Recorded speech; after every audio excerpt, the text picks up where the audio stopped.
Hi hello welcome back to my channel. ಅನಿರೀಕ್ಷಿತ ಮದುವೆ. ವೈಶಾಲಿ ಕಣ್ತೆರೆದು ನೋಡಿ ಟೈಮ್ ನೋಡಿದ್ಲು. ಟೈಮ್ 5 ಗಂಟೆ ಆಗಿತ್ತು. ಮುಂಜಾನೆ ಬರುವ ಕನಸುಗಳು ನಿಜ ಆಗ್ತವೆ ಅಲ್ವಾ ಅಂತ ಹೇಳ್ತಾರಲ್ವಾ. ಅಂದರೆ ನನಗೆ ಬಿದ್ದ ಕನಸು ನಿಜವಾಗಿರಬಹುದಾ ಅಂತ ಯೋಚಿಸ್ತಾ ನಿಂತಳು ವೈಶು. ನಿನ್ನನ್ನೇ ಕೇಳ್ತಾ ಇರೋದು, ಏನಾಯಿತು, ಹಾಗೆ ಯಾಕೆ ಕಿರ್ಚಿದೆ ಅಂದರೆ ಹೇಳಲ್ವಲ್ಲ ನೀನು.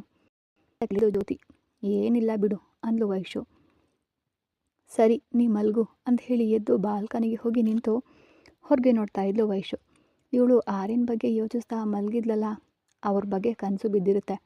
ಅದಕ್ಕೆ ಹಾಗೆ ಉರ್ಕೊಂಡು ಅರ್ಚಿದ್ದಾಳೆ. ಇವಳು ಎಷ್ಟೇ ಮಾಡಿದರೂ ಅವರನ್ನು ಬೇರ್ಪಡಿಸಲು ಸಾಧ್ಯ ಇಲ್ಲ ಬಿಡು ಅಂದ್ಕೊಂಡು ಜ್ಯೋತಿ ಮಲಗಿದ್ಲು. ನನಗೆ ಕನಸು ಬಿದ್ದಂತೆ ನಿಜವಾಗಿಯೂ ಅವರಿಬ್ಬರ ಮಧ್ಯೆ ಅಂತ ಹೊರಗೆ ನೋಡ್ತಾ ಇದ್ರೆ ಆರ್ಯನ ಕಾರು ಒಳಗಡೆ ಬರ್ತಾ ಇರೋದು ಕಾಣಿಸ್ತು. ಆರ್ಯ ಕಾರಲ್ವಾ, ಬೆಳಗಾಗುವ ಮುನ್ನನೇ ಬಂದಿದ್ದಾರಲ್ಲ ಅಂತ ನೋಡ್ತಾ ಇದ್ಲು ವೈಶು. ಜಾಹ್ನವಿ ಕಾರ್ನಿಂದ ಇಳಿದ್ಲು. ಆಮೇಲೆ ಆರ್ಯ ಕಾರ್ ಪಾರ್ಕ್ ಮಾಡಿ ಬಂದು ಜಾಹ್ನವಿ ಹೆಗಲ ಮೇಲೆ ಕೈ ಹಾಕಿ ಒಳಗಡೆ ಬರೋದನ್ನು ನೋಡಿ ವೈಶಾಲಿ ಕೋಪದಿಂದ ರೂಮ್ಗೆ ಹೋದ್ಲು. ರೂಮ್ ಬಾಗಿಲು ಬಳಿ ತೆಗೆದವಳು ಜಾಹ್ನವಿ ಸೊಂಟದ ಸುತ್ತ ಕೈ ಹಾಕಿ ಮೇಲೆ ಕರ್ಕೊಂಡು ಹೋಗೋದನ್ನು ನೋಡಿ ಇವರನ್ನು ನೋಡಿದರೆ ಇವ್ರ ಮಧ್ಯೆ ಏನೋ ನಡೆದ ಹಾಗಿದೆ ಅನ್ನಿಸ್ತಿದೆ ಅಂತ ಇಬ್ಬರನ್ನ ಅವರ ರೂಮ್ಗೆ ಹೋಗ್ತಾರೋ ಇಲ್ವೋ, ಒಂದೇ ರೂಮ್ಗೆ ಹೋಗ್ತಾರೋ ಅಂತ ನೋಡ್ತಾ ನಿಂತಿದ್ಲು. ಆದರೆ ಜಾಹ್ನವಿ ತನ್ನ ರೂಮ್ಗೆ ಹೋಗ್ತಾ ಇದ್ರೆ ಆರ್ಯನ್ ಅವಳ ಕೈ ಹಿಡಿದು ಎಳ್ಕೊಂಡು ತನ್ನ ರೂಮ್ಗೆ ಕರ್ಕೊಂಡು ಹೋದ. ಅದನ್ನು ನೋಡಿದ ತಕ್ಷಣ ವೈಶಾಲಿಗೆ ತನಗೆ ಬಂದ ಕನಸು ನಿಜ ಆಯಿತು ಅಂತ ಅರ್ಥ ಆಗಿ ರೂಮ್ಗೆ ಬಂದಳು. ನನ್ನನ್ನೆಲ್ಲ ಇಂದು ನಿನ್ನ ಹೆಂಡತಿಯೊಂದಿಗೆ ಸುಖವಾಗಿ ಇರಬೇಕೆಂದು ಅಂದ್ಕೊಂಡಿದೀಯಾ? ಕಾಲೇಜ್ನಲ್ಲಿದ್ದಾಗ ಕೋಟ್ಯಾಧಿಪತಿ ಮಗ ಅನ್ನುವ ಒಂದು ವಿಷಯ ಮುಚ್ಚಿಟ್ಟಿದ್ರಿಂದ ನಿನ್ನನ್ನು ಬಿಟ್ಟು ಆ ಪ್ರಮೋದ್ನ ಮದುವೆ ಆಗಬೇಕಾಯ್ತು.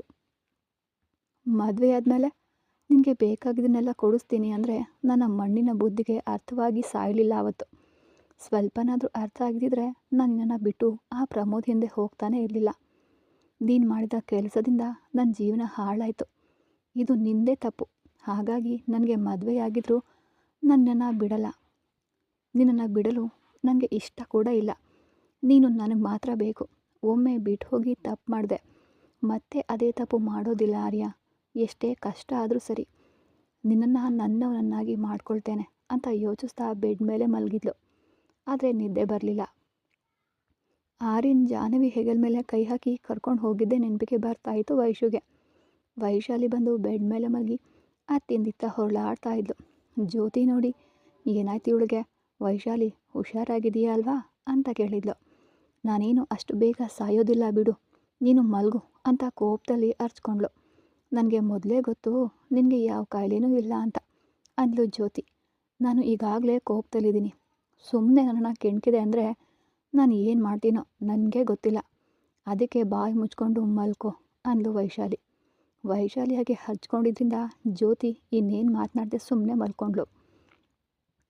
ಇತ್ತ ಆರ್ಯನವ್ರೆ, ನಾನು ನನ್ನ ರೂಮ್ಗೆ ಹೋಗ್ತಿದ್ರೆ ಹೀಗೆ ಕರ್ಕೊಂಡು ಬಂದ್ರಲ್ಲ, ಬಿಡಿ, ಇನ್ನು ಮುಂದೆ ನೀನು ಈ ರೂಮ್ನಲ್ಲೇ ಇರಬೇಕು. ಅದಕ್ಕೆ ಇಲ್ಲಿಗೆ ಕರ್ಕೊಂಡು ಬಂದೆ.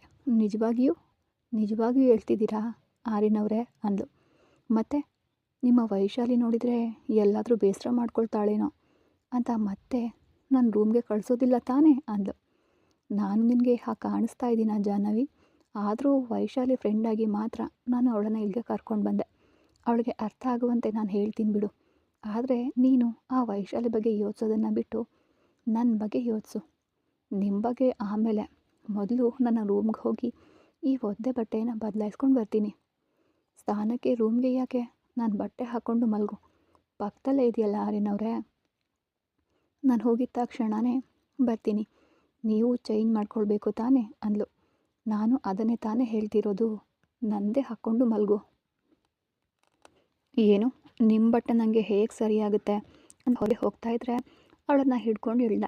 ನಾನೇ ತಾನೇ ಇಲ್ಲಿದ್ದೀನಿ, ಈಗ ಬಟ್ಟೆ ಇಲ್ಲದೆ ಇದ್ದರೆ ಏನಾಯಿತು ಅಂದ ಆರ್ಯನ್. ಆರ್ಯನನ್ನು ಬೆಡ್ ಮೇಲೆ ತಳ್ಳಿ ಗುಡ್ ನೈಟ್ ಮಲಗಿ ಅಂತ ಹೇಳಿ ಹೊರಗೆ ಹೋಗಲು ಹೊರಟ್ಲು. ಎಲ್ಲಿಗೆ ಹೋಗ್ತೀಯ ಬಂಗಾರ, ಮತ್ತೆ ಇಲ್ಲಿಗೆ ಬರ್ತೀಯ ಅಂತ ನಕ್ಕೊಂಡು ಡ್ರೆಸ್ ಚೇಂಜ್ ಮಾಡಿ ಆರ್ಯ ಮಲ್ಕೊಂಡ. ಜಾಹ್ನವಿಗೆ ರೂಮ್ಗೆ ಹೋಗಿ ಡ್ರೆಸ್ ಬದಲಾಯಿಸ್ಕೊಂಡು ಮಲಗಿದ್ಲು. ಆದರೆ ಎಷ್ಟೋ ಹೊತ್ತಾದರೂ ನಿದ್ದೆನೇ ಬರಲಿಲ್ಲ ಅವಳಿಗೆ. ಎದ್ದು ಆರ್ಯನ್ ರೂಮ್ ಹತ್ರ ಬಂದು ಮೆಲ್ಲಗೆ ಬಾಗಿಲು ತೆಗೆದ್ಲು. ಆರ್ಯನ್ ಮಲಗಿದಾನೋ ಇಲ್ವೋ ಅಂತ ನೋಡಿದ್ಲು. ಆರ್ಯನ್ ನಿದ್ರಿಸ್ತಾ ಇರೋದನ್ನು ನೋಡಿ ಶಬ್ದ ಮಾಡದೆ ಹೆಜ್ಜೆ ಹೆಜ್ಜೆ ಇಡ್ತಾ ಬೆಡ್ ಹತ್ರ ಬಂದು ಆರ್ಯನ್ ಪಕ್ಕದಲ್ಲಿ ಮಲಗಿದ್ಲು. ಆರ್ಯನ್ಗೂ ನಿದ್ದೆ ಬರದೆ ಜಾಹ್ನವಿ ಹತ್ರ ಹೋಗೋಣ ಅಂತ ಹೇಳಲು ಹೋದ. ಅಷ್ಟರಲ್ಲಿ ಬಾಗಿಲು ತೆಗೆದ ಶಬ್ದವಾಗಿದ್ದಕ್ಕೆ ಬೆಡ್ಶೀಟ್ನ ಹೊದ್ಕೊಂಡು ಮಲಗ್ದ. ಜಾಹ್ನವಿ ರೂಮ್ಗೆ ಬರೋದು, ತನ್ನ ಪಕ್ಕದಲ್ಲಿ ಮಲಗೋದು ಎಲ್ಲವನ್ನ ಗಮನಿಸ್ತಲೇ ಇದ್ದ ಆರ್ಯ. ಜಾಹ್ನವಿ ಆರ್ಯನ್ ನಿದ್ರಿಸ್ತಾ ಇದ್ದಾನೆ ಅಂದ್ಕೊಂಡು ಆರ್ಯನ್ಗೆ ಹತ್ತಿರವಾಗಿ ಜರುಗಿ ಮಲಗಿದ್ಲು. ಜಾಹ್ನವಿ ಸುತ್ತ ಕೈ ಹಾಕಿ ಹತ್ತಿರಕ್ಕೆ ಇಳ್ಕೊಂಡ ಆರ್ಯ. ಬೆಡ್ಶೀಟ್ ಹೊದಿಸಿ, ನೀನು ಬರ್ತೀಯ ಅಂತ ನನಗೆ ಗೊತ್ತು ಅಂದ. ಜಾಹ್ನವಿ ಆಶ್ಚರ್ಯದಿಂದ, ನೀವಿನ್ನೂ ನಿದ್ರಿಸಿಲ್ವಾ ಅಂತ ಕೇಳಿದ್ಲು. ನೀನು ಪಕ್ಕದಲ್ಲಿ ಇಲ್ಲಿದ್ರೆ ನನಗೆ ಹೇಗೆ ನಿದ್ದೆ ಬರುತ್ತೆ ಜಾನು? ನನಗೂ ನಿದ್ದೆ ಬರಲಿಲ್ಲ ಆರ್ಯನ್ ಅವರೇ, ಅದಕ್ಕೆ ಬಂದೆ ಅಂದ್ಲು. ನಾನೇ ಬರೋಣ ಅಂದ್ಕೊಂಡಿದ್ದೆ, ನೀನೇ ಬಂದ್ಬಿಟ್ಟೆ ಅಂತ ಎದೆಗೆ ಅಪ್ಕೊಂಡ. ಜಾಹ್ನವಿ ಸುತ್ತ ಕೈ ಹಾಕಿ ಮಲಗಿದ್ಲು. ಇತ್ತ ಶರ್ಮಿಳಾ ಕೆಳಗಡೆ ಬರೋ ಅಷ್ಟರಲ್ಲಿ ವೈಶಾಲಿ ಹಾಲ್ನಲ್ಲಿ ಸೋಫಾದಲ್ಲಿ ಕುಳಿತು ಯೋಚಿಸ್ತಾ ಇದ್ಲು. ಶರ್ಮಿಳಾ ಬಂದು ವೈಶಾಲಿಗೆ ಎದುರಾಗಿ ಕುಳಿತುಕೊಳ್ತಾ, ಏನಿದು ಮುಂಜಾನೆ ಎದ್ದು ಏನು ಯೋಚಿಸ್ತಿದೀಯಾ, ಏನಾಯಿತು ಅಂತ ಕೇಳಿದ್ಲು. ಏನೂ ಇಲ್ಲ ಬಿಡಿಮಾ ಅಂದ್ಲು. ಏನಾಯಿತು ಅಂತ ಹೇಳಬಾರ್ದಾ? ಯಾವುದ್ರ ಬಗ್ಗೆ ಅಷ್ಟೊಂದು ಯೋಚನೆ ನಿಂಗೆ? ಇನ್ನು ನನ್ನ ಹಾಳು ಜೀವನಕ್ಕೆ ಯಾವುದ್ರ ಬಗ್ಗೆ ಇರುತ್ತೆ ಆಂಟಿ? ಆರ್ಯನ್ ಬಗ್ಗೆ ತಾನೇ ಯೋಚನೆ ಅಂದ್ಲು. ಈಗ ಆರ್ಯನ್ಗೆ ಏನಾಯಿತು? ಅವನು ಚೆನ್ನಾಗೇ ಇದ್ದಾನಲ್ಲ? ಯಾಕೆ ಚೆನ್ನಾಗಿಲ್ಲ? ಜಾಹ್ನವಿ ಜೊತೆ ಸಂತೋಷವಾಗಿ ಚೆನ್ನಾಗೇ ಇದ್ದಾನೆ. ಇಷ್ಟಲ್ಲೇ ಇಬ್ಬರು ಬಂದ್ರಲ್ಲ ಅಂದ್ಲು. ಏನು ಹೇಳ್ತಿರೋದು ನೀನು? ಆರ್ಯನ್ ಬಂದನಾ? ಇಬ್ಬರ ಮುಖದಲ್ಲೂ ಏನೋ ಸಂತೋಷ ಕಾಣಿಸ್ತಿದೆ. ಆರ್ಯ ಜಾಹ್ನವಿನ ತನ್ನ ರೂಮ್ಗೆ ಕರ್ಕೊಂಡು ಹೋದ. ನೀ ಹೇಳ್ತಾ ಇರೋದು ಏನಮ್ಮ ವೈಶಾಲಿ? ಇಬ್ಬರು ಒಂದೇ ರೂಮ್ಗೆ ಹೋದ್ರಾ? ನಾನೇನು ಸುಳ್ಳು ಹೇಳ್ತಾ ಇಲ್ಲ ಆಂಟಿ. ನನ್ನ ಕಣ್ಣಿನಿಂದಾನೇ ನಾನೇ ನೋಡಿದೆ. ಜಾಹ್ನವಿಯನ್ನು ಎಳ್ಕೊಂಡು ಹೋಗಿ ಕರ್ಕೊಂಡು ಹೋದ ಅಂತ ಹೇಳಿದ್ಲು. ಜಾಹ್ನವಿಗೆ ಹುಷಾರಿಲ್ಲ ಅಂತ ಹಾಸ್ಪಿಟಲ್ಗೆ ಹೋದರು, ಅಲ್ಲಿಂದ ಗೆಸ್ಟ್ ಹೌಸ್ಗೆ ಹೋದರು. ಈಗ ಇಬ್ಬರು ಸಂತೋಷವಾಗಿ ಬಂದಿದ್ದಾರೆ ಅಂತ ಹೇಳ್ತಿದ್ದೇನೆ. ಅಷ್ಟಕ್ಕೂ ಜಾಹ್ನವಿಗೆ ಏನಾಯಿತು? ಏನೋ ಮಾಡಲು ಹೋಗಿ ನಾನೇ ಇಬ್ಬರನ್ನ ಒಂದಾಗಿಸ್ಬಿಟ್ಟೆ ಅನ್ನಿಸ್ತಿದೆ ಅಂತ ಮನಸ್ಸಿನಲ್ಲೇ ಬೈದ್ಕೊಂಡ್ಲು ವೈಶಾಲಿ. ರಂಗಮ್ಮ ಇಬ್ಬರಿಗೂ ಕಾಫಿ ತಂದುಕೊಟ್ಲು. ಇಬ್ಬರು ಕಾಫಿ ಕುಡಿತಾ ಅವರವರ ಮನಸ್ಸಿನಲ್ಲೇ ಯೋಚಿಸ್ತಾ ಕುಳಿತಿದ್ರು. ಬಾಲನ್ ಬಂದು, ಏನಿದು ಇಬ್ಬರು ಸಿಕ್ಕಾಪಟ್ಟೆ ಯೋಚಿಸ್ತಿದ್ದೀರಾ, ಏನಾಯಿತು ಅಂತ ಕೇಳ್ದ. ಏನೇ ನಡೆದರೂ ನೀನೇನು ಮಾಡಲು ಸಾಧ್ಯ ಇಲ್ಲ ಬಿಡು ಬಾಲನ್ ಅಂದ್ಲು ಶರ್ಮಿಳಾ. ಆಂಟಿ, ನನಗೆ ತಲೆ ನೋವ್ತಾ ಇದೆ, ನಾನು ಹೋಗಿ ಇನ್ನು ಸ್ವಲ್ಪ ಹೊತ್ತು ಮಲಗ್ತೀನಿ ಅಂತ ಹೇಳಿ ಹೊರಟ್ಲು. ಖಂಡಿತವಾಗಿಯೂ ನಡೆದಿದ್ದೇನು ಅಂತ ಹೇಳಿದೆ ಏನು ಮಾಡಲು ಸಾಧ್ಯ ಇಲ್ಲ ಅಂತ ಯಾಕೆ ಅಂತೀಯ ಶರ್ಮಿಳಾ? ನಿಜವಾಗಿಯೂ ಏನಾಯಿತು ಹೇಳು ಅಂದ ಬಾಲನ್. ಮೊದಲು ನಾನು ಹೇಳಿದ ವಿಷಯಗಳ ಬಗ್ಗೆ ಏನೂ ಹೇಳಲಿಲ್ಲ ನೀನು, ಆದರೆ ಈಗ ನಡೆದಿರ ಬಗ್ಗೆ ಮಾತ್ರ ಏನು ಮಾಡ್ತೀಯ ಬಿಡು. ನೀ ಹೇಳಿದ್ದನ್ನು ಏನೂ ಮಾಡಿಲ್ಲ ಶರ್ಮಿಳಾ. ನನ್ನ ಮಗನ ಬಗ್ಗೆ ಕೇಳಿದೆ ಅಲ್ವಾ? ಏನಾದರೂ ಹೇಳಿದ್ಯಾ? ನಿನ್ನ ಮಗ ಇಲ್ಲೇ ಇದ್ದಾನೆ ಅಂತ ಹೇಳಿದೆ ಅಲ್ವಾ? ಅದನ್ನು ನೀನು ಹೇಳೋದೇನಿದೆ? ನಾನೇ ನೋಡಿದೆ ಅಲ್ವಾ? ನಮ್ಮ ಹತ್ರಕ್ಕೆ ಯಾವಾಗ ಬರ್ತಾನೆ ಅದನ್ನು ಹೇಳು ಅಂದ್ಲು ಶರ್ಮಿಳಾ. ನಿಮ್ಮ ಹತ್ರಕ್ಕೆ ಬರಲು ಸ್ವಲ್ಪ ಸಮಯ ಹಿಡಿಯುತ್ತೆ ಶರ್ಮಿಳಾ, ಆದರೆ ನಿಮಗೆ ಹತ್ತಿರದಲ್ಲೇ ಇದ್ದಾನೆ ಅಂತ ತಿಳಿಯುತ್ತಾ ಇದೆ. ಕ್ರಿಶ್ ಯಾಕೆ ಹೀಗೆ ಮಾಡ್ತಿದ್ದಾನೋ ಅರ್ಥ ಆಗ್ತಿಲ್ಲ. ಪ್ರತಾಪ್ ವರ್ಮ ಈ ದಿನದಿಂದ ಆಫೀಸ್ಗೆ ಹೋಗ್ತಾನಂತೆ ಅಲ್ವಾ ಶರ್ಮಿಳಾ? ಹೌದು, ಈಗ ಚೆನ್ನಾಗಿಯೇ ಇದ್ದಾನಲ್ವಾ, ಹೋಗ್ತಾನೆ ಅಂತಿದ್ದಾನೆ ಅಂದ್ಲು. ಮನೆಯಲ್ಲೇ ಇದ್ದರೆ ಬೋರ್ ಆಗುತ್ತೆ ಅಂತ ನಾನೇ ಸರಿ ಹೋಗು ಅಂದೆ. ಅಲ್ಲಿಗೆ ಹೋದ್ಮೇಲಿಂದ ಸ್ವಲ್ಪ ಜಾಗರೂಕತೆಯಿಂದ ಇರಲು ಹೇಳು. ನಿಮ್ಮ ಯಜಮಾನರು ಹುಡುಗಿಯರನ್ನು ನೋಡಿದರೆ ಸುಮ್ಮನೆ ಇರೋದಿಲ್ವಲ್ಲ? ಅವೆಲ್ಲ ನಿಂಗೆ ಯಾಕೆ ಬಾಲನ್? ನಾನು ನೋಡ್ಕೋತೇನೆ ಬಿಡು ಅಂದ್ಲು. ನೀನು ಹೀಗಿರೋದ್ರಿಂದಾನೇ ಅವ್ರು ಹಾಗೆ ಮಾಡ್ತಿರೋದು. ಮದುವೆಯಾಗೋ ಮುಂಚೆ ಅಂದರೆ ಬೇರೆಯವ್ರ ಜೊತೆ ತಿರುಗಿದ್ರು ಸರಿ, ಮದುವೆ ಆದಮೇಲೆ ತಿರುಗೋದು ಅಂದರೆ ನೀನು ಹೇಗೆ ಸುಮ್ಮನಿದೆಯೋ ನನಗಂತೂ ಅರ್ಥ ಆಗ್ತಿಲ್ಲ ಬಾಲನ್. ಇನ್ನು ಆ ವಿಷಯವನ್ನು ಬಿಡು. ಅರುಂಧತಿ ಬಗ್ಗೆ ಏನಾಯಿತು? ಮತ್ತೆ ಆ ವಿಷಯದ ಬಗ್ಗೆ ನೀ ಏನು ಹೇಳಲೇ ಇಲ್ವಲ್ಲ ಅಂದ್ಲು. ಅರುಂಧತಿಯ ಆತ್ಮ ಇಲ್ಲೇ ಅಲಿತಾ ಇದೆ ಅಂತ ನಂಗೆ ಗೊತ್ತು, ಆದರೆ ಅದನ್ನು ಪತ್ತೆ ಹಚ್ಚಲು ಸಾಧ್ಯ ಆಗ್ತಿಲ್ಲ. ಇಲ್ಲೇ ಇದೆ ಅಂತ ತಿಳಿದಾಗ ನಿನ್ನ ಮಂತ್ರಗಳಿಂದ ಅದನ್ನು ಬಂಧಿಸಿ ಹಿಡಿಬಹುದಲ್ವಾ? ಆಕೆಯ ಆತ್ಮಕ್ಕೆ ಯಾವುದೋ ಶಕ್ತಿಯ ಬೆಂಬಲ ಇದೆ, ಅದಕ್ಕೆ ನನಗೆ ಕಾಣಿಸ್ತಾ ಇಲ್ಲ. ತಾನು ಯಾರಿಗಾಗಿ ಆತ್ಮವಾಗಿ ಅಲಿತಾ ಇದ್ದಾಳೋ ಅವರು ಕಷ್ಟದಲ್ಲಿದ್ದಾರೆ, ಕಾಪಾಡಲು ಬರ್ತಾಳೆ, ಆಗ ಆಕೆಯನ್ನು ಹಿಡಿದು ಬಂಧಿಸ್ತೀನಿ ಅಂದ.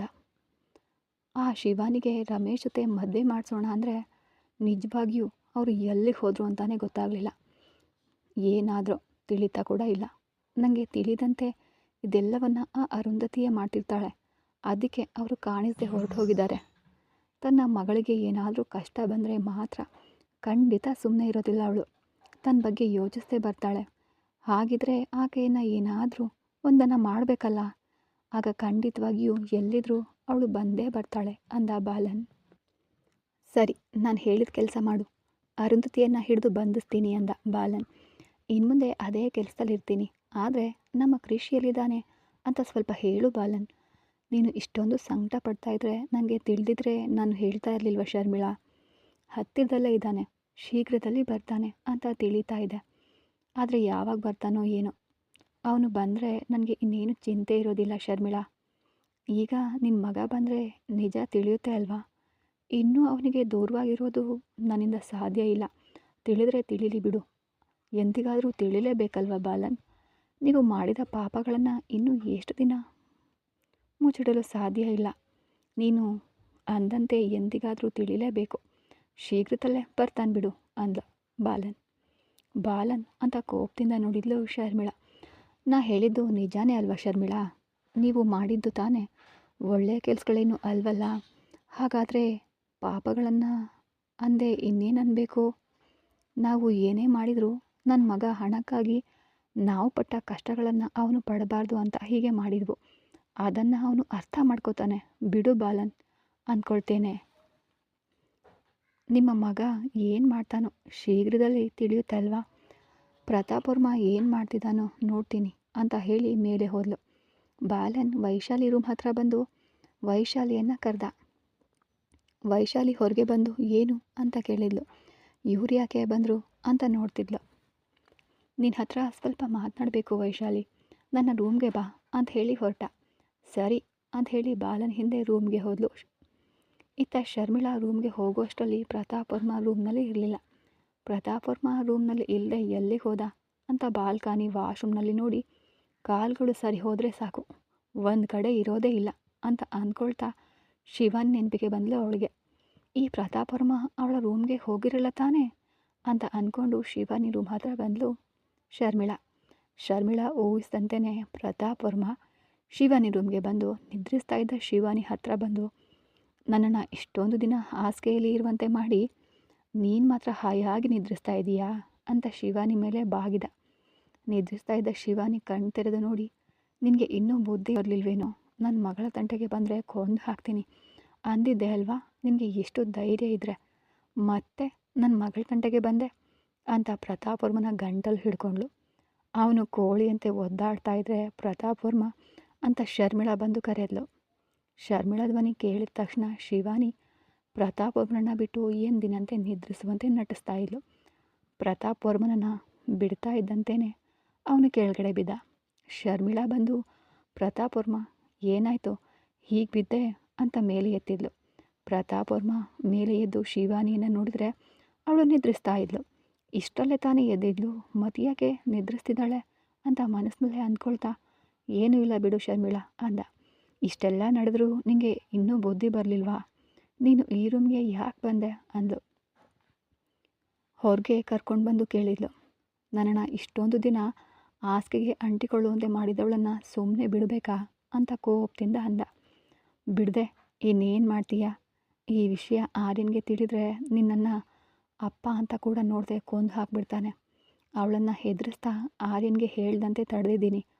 ನೀನು ಇನ್ನೂ ಇಂಥ ಕೆಲಸಗಳನ್ನು ಮಾಡಿದರೆ ನಮ್ಮ ಬಂಡವಾಳವನ್ನು ನಾವೇ ಬಯಲು ಮಾಡಿದಂತೆ ಆಗುತ್ತೆ ಅಂದ್ಲು. ಅವಳು ಅಷ್ಟೆಲ್ಲ ಮಾಡಿದರೂ ಏನು ಮಾಡಲಾಗ್ದವನಂತೆ ಕುಳಿತುಕೊಳ್ಬೇಕಾ ಶರ್ಮಿಳಾ ಅಂತ ರೂಮ್ಗೆ ಬಂದು ಕೈಗೆ ಸಿಕ್ಕ ವಸ್ತುಗಳನ್ನು ತೂದು ಎಸಿತಿದ್ದ. ಕುಳಿತುಕೊಳ್ದೆ ಇನ್ನೇನು ಮಾಡ್ತೀಯಾ ಪ್ರತಾಪವರ್ಮ, ಈಗ ಹೋದೆ ಅಲ್ವಾ, ಏನಾಯಿತು, ಕೆಳಗಡೆ ಬಿದ್ದೆ. ನಾನು ಬರದೇ ಇದ್ದಿದ್ರೆ ಆ ಅರುಂಧತಿ ನಿನ್ನ ಕೊಂದೇ ಹಾಕ್ತಿದ್ಲು ಅಂದ. ನೀನು ಆ ಬಾಲನ್ ಮಾಯೆಯಲ್ಲಿ ಬಿದ್ದಿದೀಯ ಶರ್ಮಿಳಾ. ಶಿವಾನಿ ಏನೋ ನಾಟಕ ಆಡ್ತಿದ್ರೆ ನಿಜವಾಗಿಯೂ ಅರುಂಧತಿ ಬಂದಿದ್ದಾಳೆ ಅಂತ ಹೇಳ್ತೀಯಲ್ಲ ಶರ್ಮಿಳಾ, ನಿಂಗೆ ಏನಾಗಿದೆ. ಪ್ರತಾಪವರ್ಮ ನೀನು ಅನ್ನೋದು ಶಿವಾನಿ ನಾಟಕ ಆಡ್ತಿರೋದಾ, ನಿಜವಾಗಿಯೂ ಅಲ್ಲಿ ಏನು ನಡೀತು ಹೇಳು ಅಂತ ಹೇಳಿದೆ. ಆ ಮಾತುಗಳನ್ನು ಹೇಳಿದ್ದು ಶಿವಾನಿ ಅಲ್ಲ, ಪ್ರತಾಪವರ್ಮ ಅರುಂಧತಿಯೇ. ನಿನ್ನ ಮಣ್ಣಿನ ಬುದ್ಧಿಗೆ ಏನೂ ಅರ್ಥ ಆಗಲಿಲ್ಲ. ಅರುಂಧತಿ ಆತ್ಮವಾಗಿ ಈ ಮನೆಯ ಸುತ್ತ ಅಲಿತಾ ಇದ್ದಾಳೆ. ಇನ್ನೊಮ್ಮೆ ಶಿವಾನಿ ತಂಟೆಗೆ ಹೋದರೆ ನಿನ್ನನ್ನೇ ಕೊಂದು ಹಾಕ್ತಾಳೆ ಅಂದ್ಲು. ಇನ್ನು ನಿಲ್ಲಿಸ್ತೀಯಾ ಶರ್ಮಿಳಾ ನಿನ್ನ ಹುಚ್ಚು ಮಾತುಗಳನ್ನು? ಈ ಕಾಲದಲ್ಲಿ ದೆವ್ವಗಳೇನು, ಆ ಆತ್ಮಗಳೇನು? ಆ ಬಾಲನ್ ಬಂದ ಮೇಲಂತೂ ನಿನಗೆ ಮೂಢನಂಬಿಕೆಗಳು ಹೆಚ್ಚಾಗಿವೆ. ಒಮ್ಮೆ ಸಾವು ಬದುಕಿನ ಪೆಟ್ಟು ತಿಂದ ಮೇಲೂ ನಿನಗೆ ಬುದ್ಧಿ ಬರಲಿಲ್ವಾ? ಅಂದರೆ ನಾನೇನು ಮಾಡಲು ಸಾಧ್ಯ ಇಲ್ಲ ಪ್ರತಾಪ್ ವರ್ಮ. ಶರ್ಮಿಳಾ, ನೀನು ಪದೇ ಪದೇ ಅದೇ ವಿಷಯವನ್ನೇ ಯಾಕೆ ನೆನಪಿಸ್ತೀಯ? ನನ್ನನ್ನು ಹಾಗೆ ಹೊಡೆದವಳನ್ನು ಏನು ಮಾಡದೆ ಬಿಟ್ಟು ನನ್ನನ್ನು ಏನು ಮಾಡಬೇಡ ಅಂತ ಹೇಳಲು ನಿನಗೆ ನಾಚಿಕೆ ಅನಿಸೋದಿಲ್ವಾ? ಪ್ರತಾಪ್ ಅಂತ ಕೋಪದಿಂದ ಕರೆದ್ಲು. ನಾನು ಅಂದದಕ್ಕೆ ನಿನಗೆ ಅಷ್ಟೊಂದು ಕೋಪ ಬರ್ತಿದೆಯಾ? ಮತ್ತು ಇಷ್ಟೊಂದು ದಿನ ನಾನು ಹಾಸಿಗೆಯಲ್ಲಿದ್ದು ಅನುಭವಿಸಿದೆ ನೋವು ನಿನಗೆ ಅರ್ಥ ಆಗಲಿಲ್ವಾ? ಯಾಕೆ ಅರ್ಥ ಆಗುತ್ತೆ ಬಿಡು. ಒಂದು ಕಾಲದಲ್ಲಿ ಪ್ರೀತಿಸಿದವನು ನಿನ್ನ ಪಕ್ಕದಲ್ಲಿದ್ದರೆ ನನ್ನ ನೋವು ನಿಂಗೆ ಹೇಗೆ ಅರ್ಥ ಆಗುತ್ತೆ? ಅವನು ಹೇಳುವ ಅಡ್ಡಾದಿಡ್ಡಿ ಮಾತುಗಳು ಮಾತ್ರ ನಿನ್ನ ಕಿವಿಗೆ ಇಂಪಾಗಿ ಕೇಳಿಸ್ತವೆ ಅಲ್ವಾ ಅಂದ. ನಿನಗೆ ಏನೋ ಹಿಡ್ದಂತಿದೆ, ಅದಕ್ಕೆ ಬಾಯಿಗೆ ಬಂದಂತೆ ಹದ್ದಿಲ್ಲದೆ ಮಾತನಾಡ್ತಿದೀಯ. ನನಗೆ ಏನೂ ಹಿಡ್ದಿಲ್ಲ ಶರ್ಮಿಳಾ. ನನ್ನನ್ನು ಹೊಡೆದವಳನ್ನು ಸುಮ್ಮನೆ ಬಿಡೋದಿಲ್ಲ. ಪ್ರತಾಪ್ ವರ್ಮ, ನಾನು ಹೇಳೋದನ್ನು ಕೇಳು. ಆರ್ಯನ್ಗೆ ತಿಳಿದ್ರೆ ಏನಾದರೂ ಇದೆಯಾ? ಅದ್ರ ಬಗ್ಗೆ ಯೋಚಿಸ್ದೆ ಏನೇನೋ ಮಾತನಾಡ್ತೀಯಲ್ಲ ಅಂದ್ಲು. ಶಿವಾನಿಗೆ ಏನಾದರೂ ಆದರೆ ಆರ್ಯನ್ ನೋಡಿಕೊಂಡು ಸುಮ್ಮನಿರ್ತಾನಾ ಅಂದ್ಲು. ಅವನಿಗೆ ತಿಳಿಯುವಂತೆ ನಾನು ಯಾಕೆ ಮಾಡ್ತೀನಿ ಶರ್ಮಿಳಾ? ನನಗೂ ಆ ಮಟ್ಟದ ತಿಳಿವು ಇದೆ ಬಿಡು ಶರ್ಮಿಳಾ. ನಿನಗೆ ತಿಳಿದಿದ್ರೆ ಎದುರಿನವರು ಹೇಳೋದು ಕೇಳ್ತಾ ಇದ್ದೆ, ಹೀಗೆ ಮೂರ್ಖನಂತೆ ಮಾತನಾಡ್ತಿರ್ಲಿಲ್ಲ ಅಂತ ಸಣ್ಣಗೆ ಅಂದ್ಕೊಳ್ತಾ, ಸರಿ ಆಫೀಸ್ಗೆ ಟೈಮ್ ಆಗ್ತಿದೆ ಅಲ್ವಾ, ಬಾ ತಿಂಡಿ ತಿನ್ವಿ ಅಂತ ಹೇಳಿ ಕೆಳಗಡೆ ಬಂದ್ಲು. ಬಾಲನ್ ವೈಶಾಲಿ ರೂಮ್ ಹತ್ರ ಹೋಗಿ ವೈಶಾಲಿಯನ್ನು ಕರೆದ. ವೈಶಾಲಿ ಹೊರಗೆ ಬಂದು, ಏನು ಬಾಲನ್ ಅವರೇ ಅಂತ ನಿಂತಿದ್ಲು ಅವನನ್ನು ನೋಡ್ತಾ. ನಾನು ನಿನ್ನ ಹತ್ರ ಮಾತಾಡಬೇಕು, ಸ್ವಲ್ಪ ನನ್ನ ರೂಮ್ಗೆ ಬರ್ತೀಯಾ ಅಂತ ಹೇಳಿದಾಗ ಸರಿ ಅಂತ ಬಾಲನ್ ಹಿಂದೆಯೇ ವೈಶಾಲಿ ಹೋದ್ಲು ಅವನ ರೂಮ್ಗೆ. ಆತ ಶರ್ಮಿಳಾ ಅವರನ್ನು ನೋಡಿ ಬಾಲನ್ ಹಾಗೂ ವೈಶಾಲಿಗೆ ಚೆನ್ನಾಗಿ ಸ್ನೇಹ ಕುದುರಿದೆಯಲ್ಲ ಅಂದ್ಕೊಂಡ್ಳು ಶರ್ಮಿಳಾ. ಬಾಲನ್ ರೂಮ್ಗೆ ಹೋದ್ಮೇಲೆ ಕುಳಿತುಕೋ ವೈಶಾಲಿ ಅಂದ. ವೈಶಾಲಿ ಕೂತ್ಕೊಂಡು, ಹೇಳಿ ಬಾಲನ್ ಅವರೇ, ನನ್ನ ಬಳಿ ಏನೋ ಮಾತನಾಡಬೇಕು ಅಂದ್ರಿ ಅಲ್ವಾ? ನನ್ನ ರಿಪೋರ್ಟ್ಗಳನ್ನು ನೋಡಿದ್ರಾ ಅಂತ ಕೇಳಿದ್ಲು. ರಿಪೋರ್ಟ್ಗಳ ಬಗ್ಗೆ ಆಮೇಲೆ ಮಾತನಾಡೋಣ, ಆದರೆ ಆಗಲೇ ನೀನು ಮತ್ತು ಶರ್ಮಿಳಾ ಇಬ್ಬರು ಯಾವ ವಿಷಯದ ಬಗ್ಗೆ ಮಾತನಾಡ್ತಾ ಇದ್ರಿ ಅಂತ ಕೇಳ್ದ. ಅಯ್ಯೋ, ಬೆಳಗಿನ ಜಾವ ಆರ್ಯನ್ ಮತ್ತು ಜಾಹ್ನವಿ ಬರೋದನ್ನು ನೋಡಿದೆ, ಅದ್ರ ಬಗ್ಗೆ ಹೇಳ್ತಾ ಇದ್ದೆ. ಆಗಲೇ ನಿನ್ನ ಮುಖದಲ್ಲಿ ಕೋಪ, ಅಸಹನೆ ಕಂಡೆ. ಅದಕ್ಕೆ ನಿಮಗೆ ಅಸಹನೆ ಉಂಟಾಗುತ್ತೆ ಅಂದರೆ ನಾವು ಪ್ರೀತಿಸಿದವರು ನಮಗೆ ದೂರವಾಗ್ತಾರೆ ಅಂದಾಗ ಆ ನೋವು ಮುಖದಲ್ಲಿ ಕಾಣಿಸುತ್ತೆ ಅಲ್ವಾ? ಸರೀಗ ಅಷ್ಟಕ್ಕೂ ಏನಾಯಿತು? ಯಾಕೆ ಅಷ್ಟೊಂದು ಸಂಕಟ ಪಡ್ತಿದೀಯಾ? ನೀವು ಹೇಳಿದ್ದು ನಿಜ ಬಾಲನ್ ಅವರೇ, ನೀವು ಪ್ರೀತಿಸಿದೆ ಅಂತ ಹೇಳ್ದಿರಲ್ಲ, ಅದಕ್ಕೆ ನನ್ನ ನೋವು ನಿಮಗೆ ಅರ್ಥ ಆಯಿತು.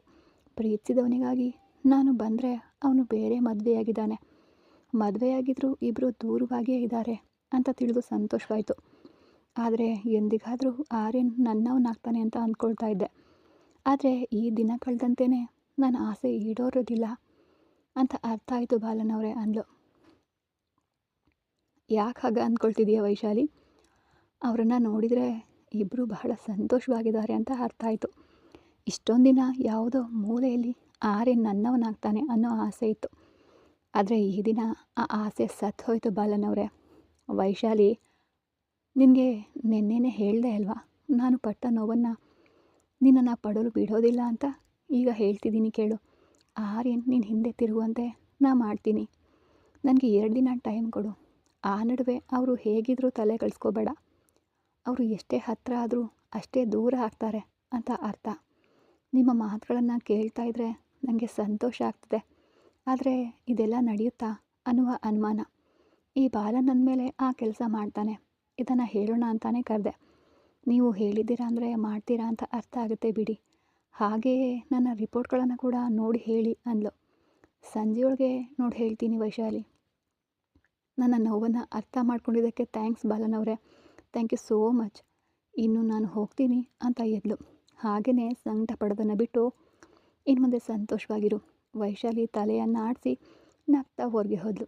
ಶಿವಾನಿ ಕೂಡ ಎದ್ದು ರೆಡಿಯಾಗಿ ಪ್ರತಾಪ್ ವರ್ಮ ಬರೋ ಅಷ್ಟರಲ್ಲಿ ಹಾಲ್ನಲ್ಲಿ ಇದ್ಲು. ಶಿವಾನಿ ಪ್ರತಾಪ್ ವರ್ಮನ ನೋಡ್ತಿದ್ದಂತೆ ತಲೆ ತಿರುಗಿಸ್ಕೊಂಡು, ಈ ತರಲೆ ಎದ್ಬಿಟ್ಟಿದ್ದಾನೆ, ಇನ್ನೇನು ಮಾಡ್ತಾನೋ, ಈ ರಾಕ್ಷಸರ ಬಗ್ಗೆ ಅಣ್ಣನಿಗೆ ಹೇಗೆ ಹೇಳೋದು ಅನ್ಕೋತಾ ಹೋದ್ಲು. ಈ ಕತೆ ಮುಂದುವರಿಯೋದು. ಮುಂದೆ ಏನಾಗುತ್ತೆ? ಬಾಲನ್ ಹೇಳ್ದಾಗೆ ಅವರಿಬ್ಬರನ್ನ ದೂರವಾಗಲು ಇವರಿಗೆ ಸಾಧ್ಯನಾ? ಇದಕ್ಕೆ ಅರುಂಧತಿ ಬಿಡ್ತಾಳಾ ಅಂತ ಮುಂದಿನ ಎಪಿಸೋಡ್ಗಳಲ್ಲಿ ನೋಡೋಣ. ಧನ್ಯವಾದ.